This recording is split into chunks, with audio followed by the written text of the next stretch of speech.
Νέο παγκοπρίωνο ψηφιακό, το οποίο τοποθετείται μέσα σε sustainer, εύκολο στη μετακίνηση. Τοποθετούμε πάνω στο πάγκο που γίνεται και πάγκος εργασίας και καρότσι.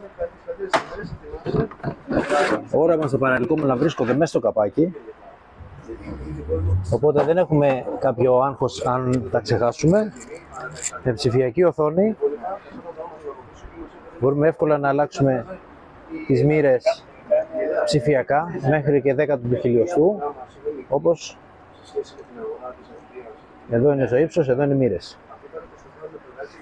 Με οδηγό πολύ ομαλή κίνηση, το μέσα support θα μας δώσει μέχρι 28 εκατοστά.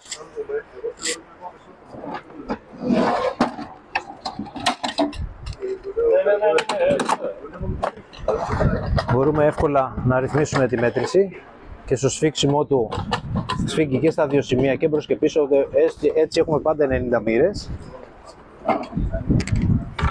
Το άλλο μας κομμάτι που δίνει τις μοίρες